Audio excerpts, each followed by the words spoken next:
School duty के साथ ही शिक्षक करेंगे भारत की जनगणना। शिक्षकों में तनाव, एसीएस डॉक्टर बी राजेंद्र को लिखा पत्र। दोस्तों नमस्कार, मैं हूं आपका दोस्त एसके चौधरी। भारत की जनगणना 2 मई 2026 से लेकर 31 मई 2026 तक शुरू हो चुकी है। इसका निष्पादन भी स्वसमय किया जाना है। इसी बीच कई जिला के स्तर से ऐसा पत्र जारी कर दिया गया जिस पत्र ने शिक्षकों को तनाव में लाकर खड़ा कर दिया है। आइए दोस्तों, आखिर तनावग्रस्त शिक्षक जिन्हें विद्यालय करते हुए इस कार्य को यानी जनगणना के कार्य को समय पूरा करना है, आखिर कैसे कर सकेंगे, जिसको लेकर टीचर्स एसोसिएशन की ओर से एसीएस डॉक्टर बी राजेंद्र को एक पत्र लिखा गया है कि आप अपने स्तर से ऐसा पत्र जारी कीजिए जिसके आधार पर शिक्षकों को जनगणना कार्य के दरमियान किसी अन्य कार्य से मुक्त रखा जा सके। आइए दोस्तों, आज के इस वीडियो में इन बिंदुओं पर विस्तार पूर्वक चर्चा करने से पहले मैं आपसे गुजारिश करूंगा, अगर आप मेरे इस चैनल को अभी तक सब्सक्राइब नहीं किए होंगे कृपया सब्सक्राइब कर लेंगे, और अगर सब्सक्राइब कर चुके होंगे तो सब्सक्राइब करने की आवश्यकता नहीं है।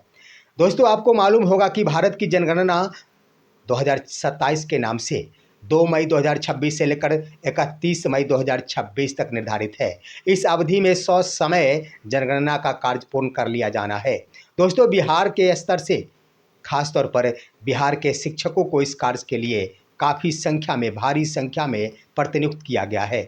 दोस्तों, बिहार सरकार के अंतर्गत जनगणना के इस कार्य हेतु प्रशिक्षण तो समाप्त हो गए, जनगणना का कार्य भी प्रारंभ हो गया, लेकिन सबसे पहली बात की एक जिला ने पूरे बिहार में तहलका मचा कर रख दिया। दरअसल दोस्तों, सबसे पहले 30 अप्रैल 2026 को बेगूसराय जिला के स्तर से एक पत्र जारी किया गया। वो पत्र भी आपके स्क्रीन पर। उस पत्र में स्पष्ट लिख दिया गया कि शिक्षकों की भूमिका अहम है, परंतु विद्यालय में शिक्षण कार्य भी किया जाना है। ऐसे में विशेष शिक्षण कक्षा 4, 5 एवं 6 के लिए निर्धारित है, और अधिक संख्या में शिक्षकों की प्रतिनियुक्ति हो जाने के कारण विद्यालय का शैक्षणिक कार्य काफ़ी हद तक प्रभावित हो रहा है। इसलिए बेगूसराय जिला शिक्षा पदाधिकारी के स्तर से यह पत्र जारी किया गया कि तमाम शिक्षक जो इस कार्य के लिए प्रतिनियुक्त किए गए हैं, प्रगणक एवं पर्यवेक्षक सहित अपने अपने विद्यालय में सुबह 6:30 बजे से लेकर 9:30 बजे तक उपस्थिति दर्ज करेंगे और उसके बाद जनगणना का कार्य प्रारंभ करेंगे। दोस्तों, बिहार का पहला यह पत्र जारी किया गया था बेगूसराय जिला शिक्षा पदाधिकारी के स्तर से 30 अप्रैल 2026 को, लेकिन उसके तुरंत बाद ही आखिर इससे संबंधित पत्र जारी होने शुरू हो गए। कई जिला के स्तर से बस इसी तरह का पत्र जारी कर दिया गया। दोस्तों, समस्तीपुर जिला के स्तर से भी पत्र जारी कर दिया गया। जिला शिक्षा पदाधिकारी के स्तर से स्पष्ट शब्दों में लिख दिया गया है कि जनगणना कार्य में प्रतिनियुक्त पर्यवेक्षक एवं प्रगणक जो भी कर्मी है वह सुबह 6:30 बजे से लेकर 9:30 पूर्वाह्न तक विद्यालय में रहेंगे और उसके बाद ही अन्य कार्य करेंगे। दोस्तों, उसके बाद सारण जिला के स्तर से भी पत्र जारी किया गया। हालांकि सारण जिला ने मात्र 2 घंटे ही शिक्षकों को विद्यालय में रहने को आदेशित किया है। उन्होंने सुबह 6:30 बजे से लेकर 8:30 तक ही विद्यालय में रहने को निर्देशित किया है। उसके बाद पश्चिमी चंपारण बेतिया जिला के स्तर से भी पत्र जारी करते हुए लिख दिया गया कि तमाम शिक्षक सुबह 6:30 बजे से लेकर 9:30 बजे तक विद्यालय में रहकर ही ड्यूटी करेंगे और उसके बाद तमाम शिक्षक जनगणना से संबंधित कार्य करेंगे। वैसे देख लिया जाए दोस्तों, तो यहाँ पर सीवान जिला पदाधिकारी के स्तर से एक पत्र जारी किया गया है। सीवान जिला पदाधिकारी ने नजरी नक्शा तैयार करने तक शिक्षकों को अन्य कार्यों से मुक्त रखा है। यानी 6 मई 2026 तक शिक्षक अन्य कार्यों से यानी अपने शैक्षणिक दायित्वों से पूर्णतया हटके रहेंगे, आज़ाद रहेंगे और सिर्फ व सिर्फ जनगणना से संबंधित कार्य करेंगे। इस तरह का पत्र जारी किया गया है। लगता है धीरे धीरे तमाम जिला के स्तर से इसी तरह का पत्र जारी कर दिया जाएगा। यानी विद्यालय में रहना भी है और विद्यालय में रहने के बाद शेष समय यानी 3 घंटे जो बच जाते हैं उसके लिए जनगणना का कार्य करना है। अब आइए दोस्तों, ऐसा पत्र क्यों जारी किया गया, इस पर विचार करने की आवश्यकता है। फिर हम आगे आपको बताएंगे कि टीचर्स एसोसिएशन की ओर से एसीएस डॉक्टर बी राजेंद्र को पत्र लिखकर अवगत कराया गया है कि शिक्षक काफ़ी तनावग्रस्त हो चुके हैं और ऐसी परिस्थिति में शिक्षकों को शैक्षणिक कार्य से मुक्त रखते हुए सिर्फ व सिर्फ एक कार्य जनगणना कार्य में ही कार्य करने हेतु आदेशित किया जाए। अब आइए दोस्तों, सबसे पहले कि इस विद्यालय में रहने संबंधी जो पत्र जारी किया गया है उसके मुख्य बातों पर आप गौर करेंगे। ये बात तो सत्य है कि काफ़ी शिक्षकों को इस कार्य हेतु प्रतिनियुक्त कर दिया गया। लेकिन ये भी बात सत्य है कि शिक्षकों की कमी भी नहीं है। ऐसे में देख लिया जाए वहाँ पर विभाग आखिर सब कुछ जानती है। सबसे पहली बात बता दूं दोस्तों कि जहाँ पर जनगणना कार्य में जिन शिक्षकों को प्रतिनियुक्त किया गया वो शिक्षक तो आखिर तनावग्रस्त हो चुके, लेकिन उनके ही साथ विद्यालय में वैसे शिक्षक जिनकी प्रतिनियुक्ति जनगणना कार्य में नहीं हुई है वो सभी खुशियां मना रहे हैं कि इन सभी को विद्यालय में भी रहना होगा और जनगणना कार्य भी करना होगा। और इन बातों को भाप चुकी है शिक्षा विभाग। नतीजा ये है कि आखिर ऐसा पत्र जारी किया गया। सबसे पहली बात कि प्रधानाध्यापकों को भी इसमें लगा दिया गया है, प्रधान शिक्षक और प्रधानाध्यापकों को, और उनके स्तर से संभवतः जिला शिक्षा पदाधिकारियों के यहाँ यह दबाव डाला गया होगा या फिर गुहार लगाया गया होगा कि आखिर मध्याह्न भोजन का संचालन कैसे हो सकेगा। यानी वो तमाम प्रधानाध्यापक किसी भी सूरत में मध्याह्न भोजन छोड़ना नहीं चाहते हैं, जिसके कारण संभवतः उनके स्तर से, और संभवतः क्या दोस्तों, जो सूत्र से मुझे खबर प्राप्त हुई है उसके अनुसार यही खबर प्राप्त हुई है कि प्रधानाध्यापकों के स्तर से जिला शिक्षा पदाधिकारी के यहाँ गुहार लगाया गया कि विद्यालय में मध्याह्न भोजन बाधित होगा और जनगणना का कार्य तो हो ही जाएगा। तो ऐसे में ऐसा पत्र जारी किया जाए जो शिक्षक विद्यालय में भी रहे और जनगणना का कार्य भी करे। और इसलिए दोस्तों यहाँ पर सुपरवाइजर का कार्य किया जाना है। अधिकांशतः प्रधान शिक्षक या फिर प्रधानाध्यापकों को सुपरवाइजर कार्य हेतु प्रतिनियुक्त किया गया है। उन सभी को फील्ड में जाना नहीं है, तो आखिर निर्देशित किया जाना है तो अपने अपने विद्यालय पर रहकर ही मध्याह्न भोजन का भी संचालन कर लेंगे और जनगणना का सुपरवाइजर का यह कार्य भी कर लेंगे। तो इस तरह से उनके स्तर से जो खबर प्राप्त हुई है जिला शिक्षा पदाधिकारियों को से गुहार लगाई गई थी, जिसके कारण यह पत्र जारी हुआ। अब दूसरी बातों पर आप गौर करेंगे दोस्तों, तो यहाँ पर स्वगणना के लिए पहले ही शिक्षकों को प्रेरित किया गया था। तमाम शिक्षक अपना अपना स्वगणना तो करा ही लेंगे, लेकिन तमाम प्रगणकों को भी आदेशित किया गया था कि 1 मई 2026 तक हर हाल में अपने अपने क्षेत्र का 100% स्वगणना करा लेना सुनिश्चित करेंगे।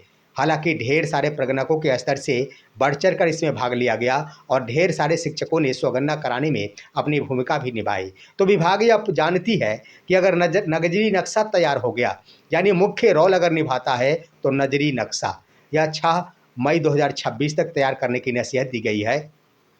तो नजरी नक्शा अगर तैयार हो गया, उसके बाद स्वगणना अगर हो चुका है तो इसे करने में ज़्यादा विलम्ब नहीं लगेगा। सिर्फ और सिर्फ डेटा को सिंक यानी वेरिफिकेशन के बाद सिंक कर देना है, तो इसमें ज़्यादा समय नहीं लगेंगे। तो शिक्षा विभाग यह जानती है कि आखिर शिक्षक को ज़्यादा समय नहीं लेंगे तो आखिर इतने दिन फील्ड में रहकर करेंगे ही क्या, जिसके कारण इस तरह का पत्र जारी किया जा रहा है। लेकिन दोस्तों हकीकत ये नहीं है। ढेर सारे क्षेत्रों में आखिर स्वगणना का कार्य नहीं हुआ। शिक्षकों के लाख प्रयास के बाद भी स्वगणना का कार्य सफल इसलिए नहीं हो पाया कि स्वगणना से संबंधित वेबसाइट ही काम लगातार नहीं किया करता था, जिसके कारण बाधित हुआ।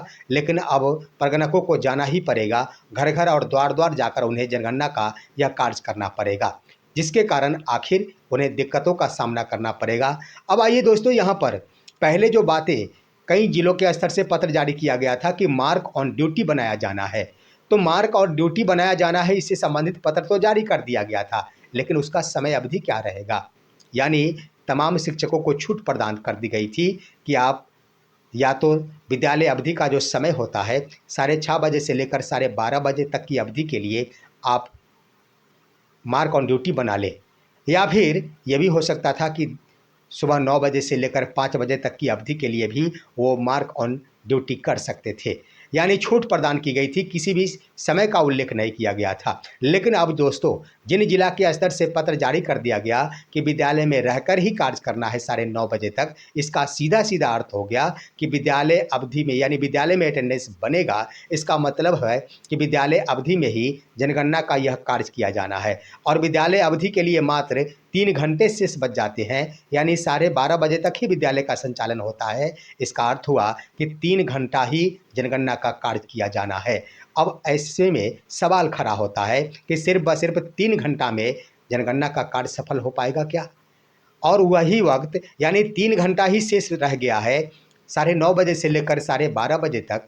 प्रतिदिन शिक्षक उसी अवधि में जाया करेंगे घर घर और द्वार द्वार, उस अवधि में अभिभावक या फिर ग्रामीण मिलेंगे तब तो, अगर नहीं मिलते हैं तो क्या शिक्षक किस अवधि में जाएंगे? ये एक बड़ा सवाल खड़ा हो रहा।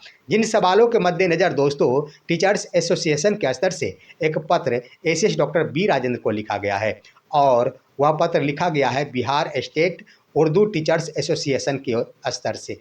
वो पत्र भी आपके स्क्रीन पर। दोस्तों इस पत्र में स्पष्ट रूप से लिख दिया गया कि जनगणना जैसे महत्वपूर्ण कार्य जो बिहार में भी किया जाना है और ससमय किया जाना है, ऐसे में इस कार्य का ससमय निष्पादन करने के लिए शिक्षकों को अन्य दायित्वों से मुक्त रखा जाना बिल्कुल औचित्य बनता है।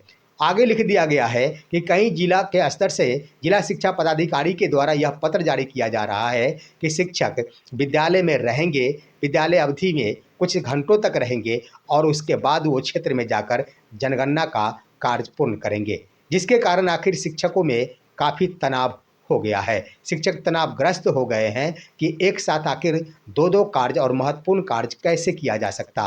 खास तौर पर जनगणना एक महत्वपूर्ण कार्य है और ससमय इसका निष्पादन बड़ी जिम्मेदारी होती है, तो इसका निष्पादन आखिर विद्यालय करते हुए कैसे हो सकेगा। साथ ही साथ टीचर्स एसोसिएशन के स्तर से ये भी स्पष्ट कर दिया गया है कि ये जरूरी नहीं कि हर विद्यालय के शिक्षक उसी विद्यालय के पोषक क्षेत्र के ही वासी है। ऐसी बात नहीं कि शिक्षक जिस विद्यालय में कार्यरत है उसी के आसपास उनका घर है। ढेर सारे शिक्षकों का घर 25 से 50 किलोमीटर दूर है, जिसके कारण प्रतिदिन वो विद्यालय आते और जाते हैं।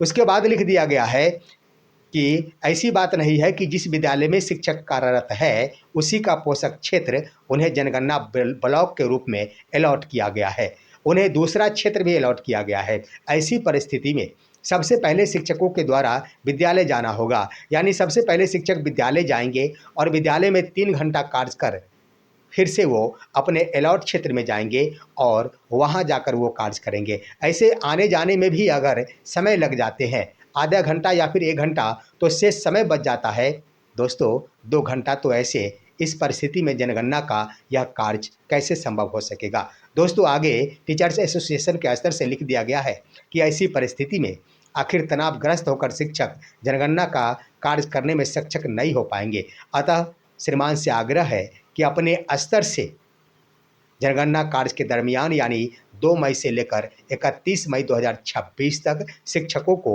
जनगणना के सिवा अन्य दायित्वों से मुक्त रखे जाने संबंधी आदेश निर्गत किए जाने की कृपा की जाए। तो इस तरह से दोस्तों लिख दिया गया टीचर्स एसोसिएशन के स्तर से डॉक्टर बी राजेंद्र को कि आप अपने स्तर से देखिए, आखिर स्टेट के स्तर से शिक्षा विभाग के स्तर से अगर एक पत्र जारी कर दिया जाता तो अन्य जिला शिक्षा पदाधिकारियों के स्तर से इससे संबंधित पत्र जारी नहीं किया जाता। इसलिए आखिर एसोसिएशन के स्तर से पत्र लिखा गया है तो बहुत ही अच्छी पहल की गई है और देखना दिलचस्प होगा कि आखिर एसीएस डॉक्टर बी राजेंद्र के स्तर से शिक्षकों को राहत प्रदान की जाती है या फिर तनावग्रस्त रहते हुए ही शिक्षक जनगणना का यह कार्य करने हेतु बाधित होते हैं। फिलहाल आज की खबर यहीं तक। आप सभी हमारे इस वीडियो को लाइक कीजिए, अन्य दोस्तों के पास शेयर कीजिए और आप दीजिए अपने दोस्त को इजाज़त। नमस्कार।